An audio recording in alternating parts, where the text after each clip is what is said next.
Olá, pessoal! Hoje o nosso assunto vai ser compreensão e interpretação de texto. A diferença. Muitas vezes você fala, eu não sei o que é compreender e interpretar, eu vou dançar no Enem.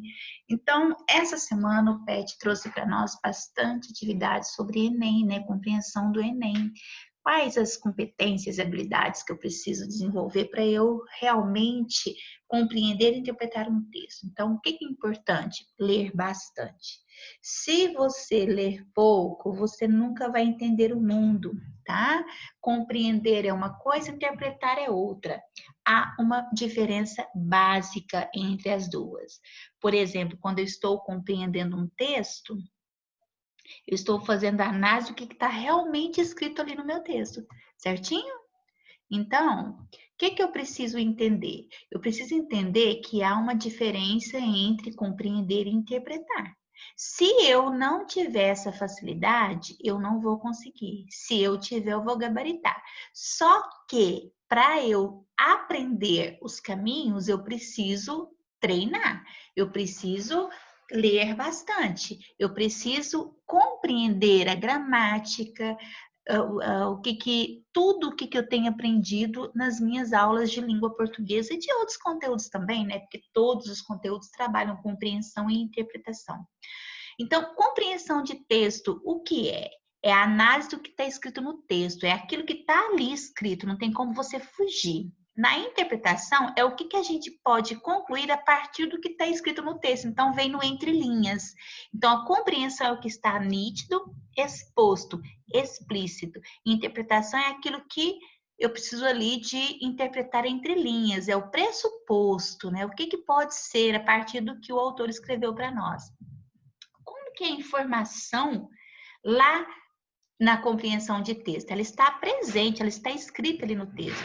Já na interpretação, ela está fora, vai além do que está ali, só que eu não posso extrapolar. Eu vou usar o meu conhecimento de mundo para que eu possa entender o que o autor escreveu. Para fazer uma análise, quando eu estou compreendendo um texto, eu vou trabalhar com questões mais objetivas, com frases e palavras que ali estão escritas. Já na interpretação, eu vou trabalhar com a subjetividade. Olha, é possível compreender um texto sem interpretá-lo, porém, não é possível interpretar um texto sem compreender, tá certo? Então, por quê? Porque a compreensão, ela vem antes, tá certo? E a interpretação, ela vem depois. Primeiro, você faz uma primeira leitura e compreende. Na segunda, você vai interpretar o que o autor quis dizer com isso, certinho? O que é compreensão de texto? Significa decodificar, entender o que foi dito. É uma análise subjetiva. É aquilo que está escrito ali, não se fala mais nisso. É você assimilar todas as palavras e ideias que estão presentes no texto. Algumas expressões que quando eu vou compreender um texto no meu Enem, no meu vestibular, no meu concurso, que lá no enunciado já me mostra, ó, essa questão aqui é de compreensão de texto. Segundo texto, ou seja, se é segundo texto, tem que estar no texto, não pode estar fora dele, está escrito lá. De acordo com o autor, ou seja, o autor falou isso, está escrito ali, é bem objetivo. No texto, gente, não tem nada mais no texto do que a expressão no texto, né? O texto informa, o autor sugere, então, quando aparecem essas expressões aí, geralmente elas estão relacionadas à compreensão, porque não tem como você sair fora, certinho? Agora, interpretação. A interpretação do texto é o que podemos concluir sobre ele. Então, ali a gente faz algumas conexões, a gente usa conhecimentos de mundo, aquilo que a gente, ó, vamos trazer para o nosso contexto, que é isso, isso que o autor escreveu tem a ver com a realidade, com a atualidade, com o que a gente está vivendo hoje. Ele vai usar ali algumas metáforas e você vai compreender a partir das metáforas, das figuras de linguagem, o que está entre linhas, são os pressupostos, tá certo?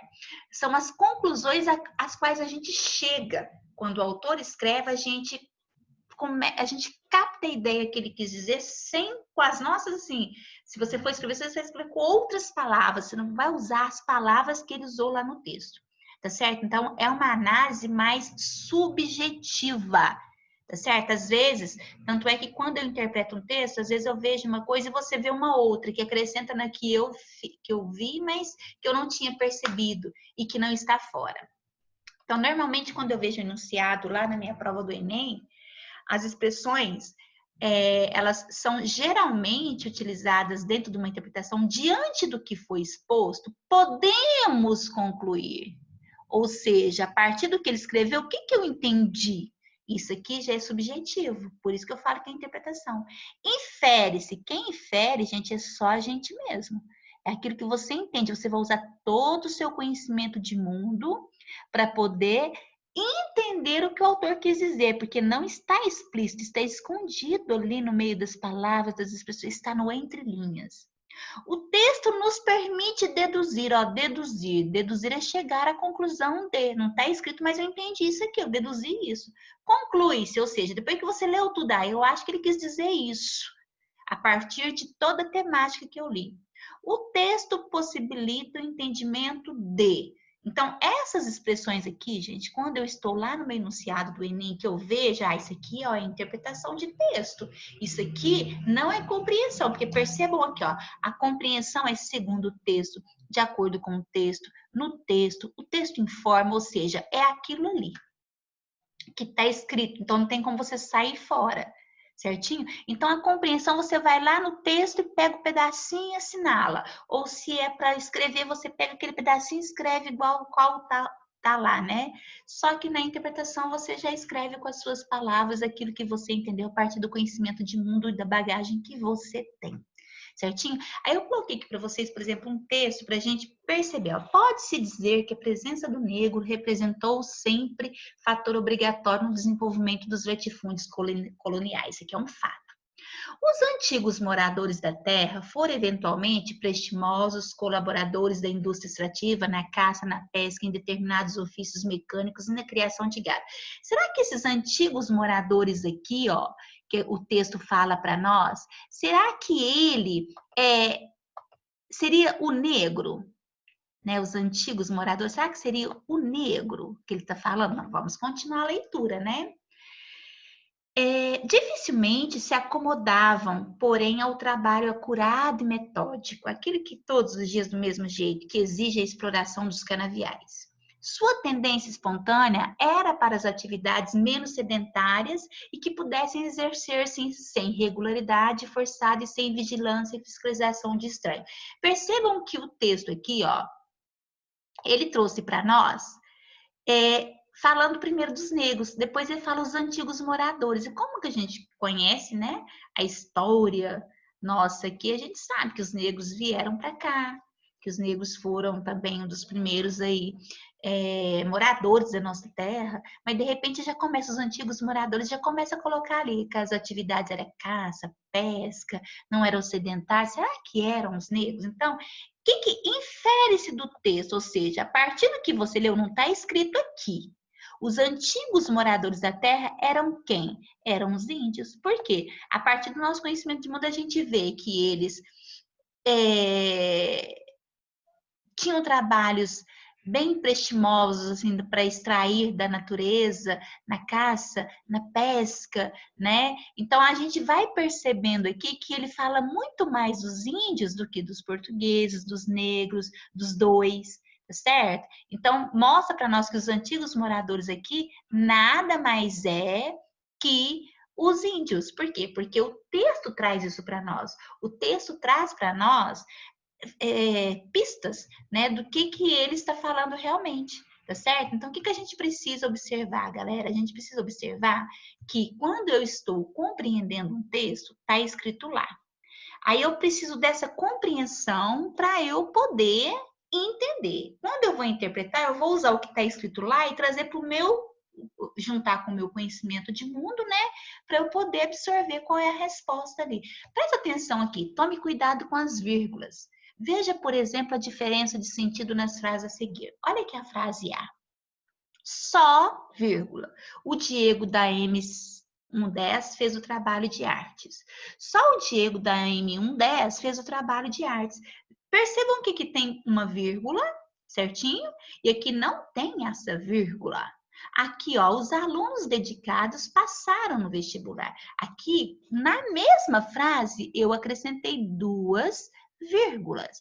O adjetivo dedicados ficou entre vírgulas. Então, qual que é a diferença da A com a B? Somente o uso da vírgula. Da C com a D? Somente o uso da vírgula. Vejam bem, Marcão canta Garçom de Reginaldo Rossi. Conhecimento de mundo aqui, hein? Garçom é uma música que Reginaldo Rossi cantou. Marcão canta Garçom de Reginaldo Rossi. Olha a diferença, que as vírgulas estavam aqui e aqui a vírgula só está aqui. Então, vamos prestar atenção. Para a gente compreender ou interpretar um texto, a gente precisa prestar atenção nas conjunções, nas preposições usadas, nos sinais de pontuação, nas palavras negativas, tudo você vai marcando, vai circulando, vai puxando uma flechinha. Veja bem, vamos ver os sinais de pontuação aqui, a importância da vírgula. Quando ele diz só, vírgula, o Diego fez o trabalho, ou seja, ele fez sozinho. Agora, se eu digo sem a vírgula, só o Diego, somente o Diego fez o trabalho. Porque somente ele, de todos os alunos, somente o Diego. Aqui é que o Diego fez sozinho. Então, dependendo do uso da vírgula, você quer dizer, a hora que você vai escrever, você diz coisas diferentes. Por isso a gente precisa prestar atenção. E interpreta também. Olha que os alunos dedicados passaram no vestibular. Aqui está falando que são todos os alunos dedicados. Já na D, os alunos, né, dedicados passaram no vestibular. Então, a diferença é que todos os alunos são dedicados. E na outra, está explicando que os alunos são dedicados. Esses alunos são dedicados e eles passaram no vestibular. E aqui está falando que os alunos dedicados não foram todos, só os dedicados passaram no vestibular. Marcão canta Garçom de Reginaldo Rossi, que ele cantou a música de Reginaldo Rossi. Já na letra F, Marcão canta o garçom, ou seja, ele deu uma cantada aqui no garçom, e esse garçom era do Reginaldo Rossi. Tá certo? Era o garçom que estava servindo lá na festa do Reginaldo Rossi. Perceberam que o uso da vírgula é muito importante, gente? Então, a gente precisa prestar atenção nos sinais de pontuação, principalmente vírgula, reticência, parêntese, que é um sinal ali na grafia que é muito importante também. Veja aqui, a opinião do autor, normalmente, ela vem depois de uma conjunção adversativa. Por quê? Porque o autor afirma algo, depois ele dá a opinião dele. Nós vamos observar aqui no exemplo mais abaixo. Os sinais de pontuação, como a vírgula, por exemplo, ao ser usada, muda o sentido do texto. Foi o que eu mostrei para vocês lá no caso, né? Do Miguel, do Marcão. Ficar atento às palavras negativas. Eu vou para o meu enunciado. Tem uma palavra negativa, eu já circulo, já passo um tracinho, já puxo uma flechinha, porque as palavras negativas, muitas vezes, elas te levam para o conhecimento, mas isso é o não, isso é o jamais, isso é o nunca. Então, são muito importantes, tanto na construção do texto, quanto na compreensão do enunciado. Presta atenção aqui, os alunos dedicados passaram no vestibular. Os alunos dedicados passaram no vestibular. Essa pontuação aqui transformou os meus 2 períodos que normalmente, assim, quando você olha, são iguais, mas eles têm sentidos diferentes, tá certo? Na primeira, só os dedicados passaram. Na segunda, estão falando que os alunos aqui, eles são dedicados, por isso eles passaram no vestibular. Olha esse exemplo aqui, desafiar as regras é uma atitude própria do adolescente das escolas privadas, mas este não é o grande desafio do professor moderno. Então, qual que é a opinião do autor aqui? Que desafiar as regras dos adolescentes nas escolas privadas não é um desafio para o professor, segundo o autor do texto. Tá certo? Tá vendo essa palavrinha mas aqui, ó? O mas, ela é o quê? Ela é uma conjunção que nega, o segundo período está negando o primeiro aqui, ó. Tá certo? Então, aqui é a opinião de quem escreve. Aqui é um fato.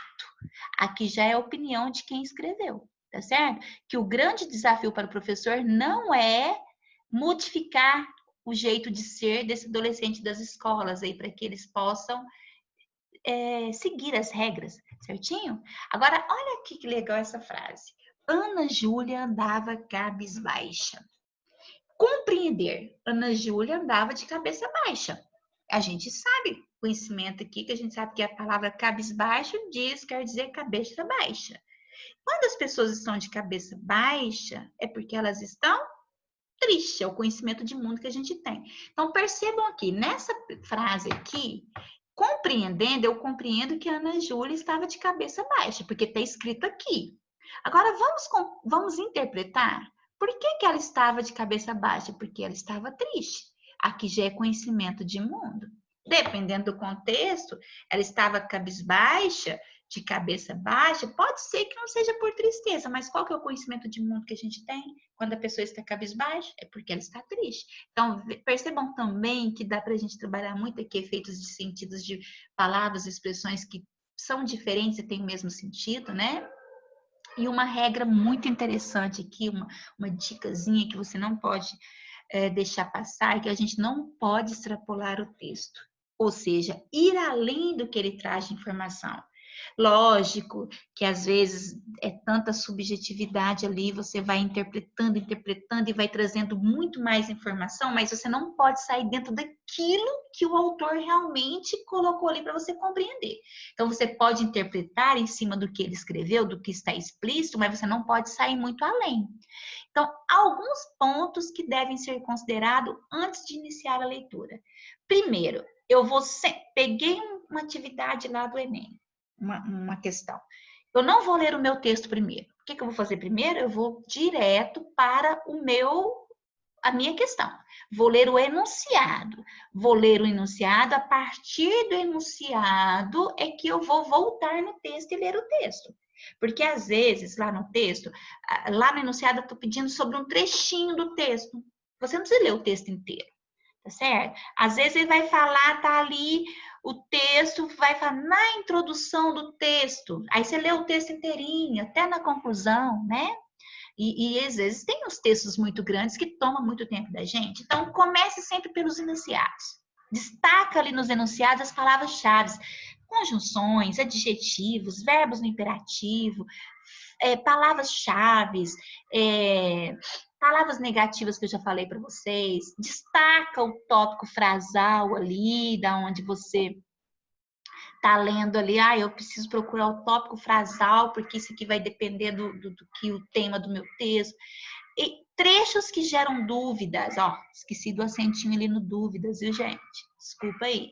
Fazer uma interrogação quando você tem uma dúvida, depois você volta, não fica muito preso que você perde tempo, certinho? Primeira leitura, você deve ser capaz de responder. Aí depois você já está no texto, você já está lendo. Certo? Quando você já está lá no texto lendo, o que você tem que ser capaz de responder depois que você fez a primeira leitura? O texto traz a ideia central de quê? Você vai escrevendo no cantinho do seu texto. O texto fala sobre o quê? Então, vai lá no tópico frasal de cada parágrafo, porque cada parágrafo tem uma frase mais importante. O texto fala sobre o quê? Qual é o foco central? Então, quando eu respondo essas perguntas aqui, eu estou conseguindo delimitar o meu tema. Eu estou vendo qual que é a temática do meu texto. A partir daqui, eu já tinha ido antes no meu enunciado, observado se era questão de interpretação ou compreensão. Infere-se, você já sabe que vai ser interpretação, você não vai encontrar a resposta ali no texto. Mas aí depois você vai procurar a temática. Quando você encontra a temática e sabe que é interpretação, você volta nas alternativas. Aí te facilita muito mais, tá certo? Na segunda leitura do texto que eu tô falando agora, não é do seu enunciado, você faz a marcação, sublinhar palavras, verbos no imperativo, informações estatísticas, separar as ideias do texto, adjetivos que são importantes, advérbios, palavras negativas que eu não coloquei aqui, mas não é só no enunciado, pode ser no texto também. Conjunções que podem, ele usou essa conjunção para ligar dois períodos, mas porque um está contradizendo o outro, um está concluindo o outro, um está acrescentando uma informação, está explicando alguma coisa.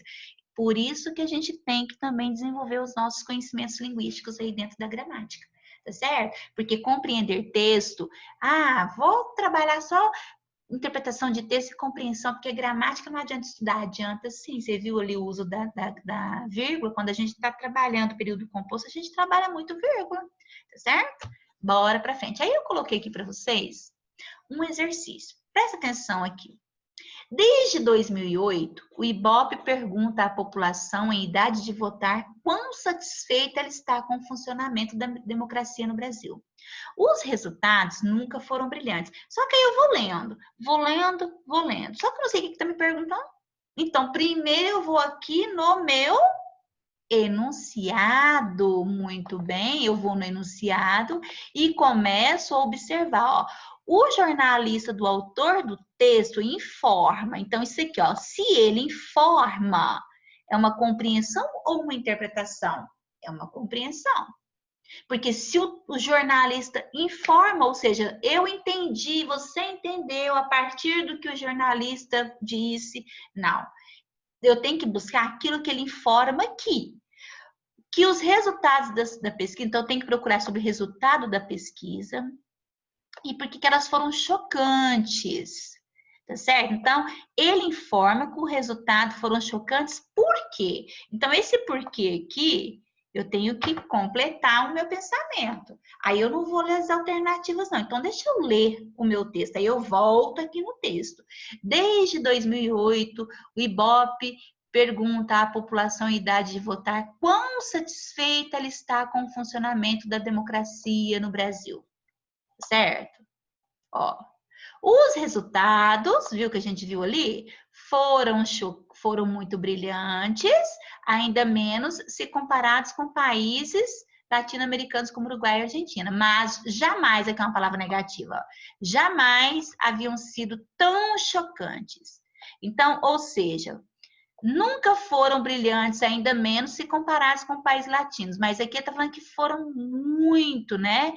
Mas jamais já haviam sido tão chocantes, ou seja, foi muito ruim ao que já era, o que já existia. Só 15%, quando a gente fala em porcentagem, a gente fala 15% a gente fala, é uma parte do todo que é 100%, então é uma pequena parte. Dos brasileiros se dizem satisfeitos. 14, muito satisfeito. E apenas 1% aqui, ó.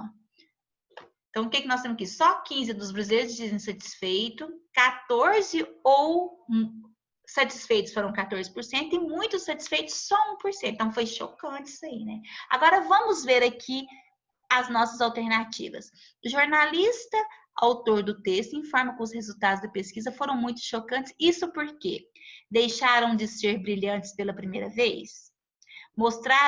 Deixaram pela primeira vez? Não, está falando nunca ali, né? Já foram feitas. Mostraram concentração de respostas positivas? Não, as respostas que nós obtivemos, 15, né? 14, 1, perto do 100% que eu tô, é muito pouco. Então, não tem nada de positivo aqui, né? Indicam reprovação do governo? Tá falando aqui de alguma coisa que vai reprovar o governo? Não. Apontam mais de 80% de reprovação em relação ao governo, em relação a esse governo? Será que é isso? Então, a gente volta lá no texto, a gente começa a procurar as palavras negativas, a gente começa a procurar as palavras que trazem para nós informações que, às vezes, elas deixam de levar você a interpretar e mais a compreender, e a gente está observando que esse texto aqui, ele é de compreensão de texto. Por quê? Porque tem que ser aquilo que está escrito lá, não pode ser fora aquilo que está escrito lá. Então, o que a gente observa? A gente observa que, muitas vezes, o que está escrito no texto é aquilo que a gente precisa ler e compreender, para depois, então, a gente interpretar, tá certo? Então, quando a gente fala aí, ó, estão satisfeitos, insatisfeitos, um número, eu sei que o 100% que é uma estatística aí. Então, qual dessas questões aqui você acha que vai trazer mais para nós a resposta correta? Aponta o quê? Que mais de 80% reprova. Por quê? Porque eu tenho uma quantidade negativa aqui, que é o 15%. Porque destaque e satisfação da população? Não, porque 15% não dá para a gente ver, né? E não está destacando. Pela pesquisa aqui, teve mais satisfação do que insatisfação, né? Mesmo que o número tenha sido menor. Tá compreendido? Então, o que que eu preciso fazer conta? Eu preciso fazer conta aqui, eu tive que usar até uma habilidade aqui, né? Para quem é de exatas, já vê os números, já começa a fazer conta. Então, seria o que a resposta para nós aqui, a letra D. Por quê? Porque o texto me traz esse escrito, está lá, ó, só 15% dos brasileiros se dizem insatisfeitos. Então, que o restante não está. Então, o restante reprova. Certinho? Então, é preciso observar, primeiro, se o texto é de compreensão, se ele é de interpretação, ou se ele traz para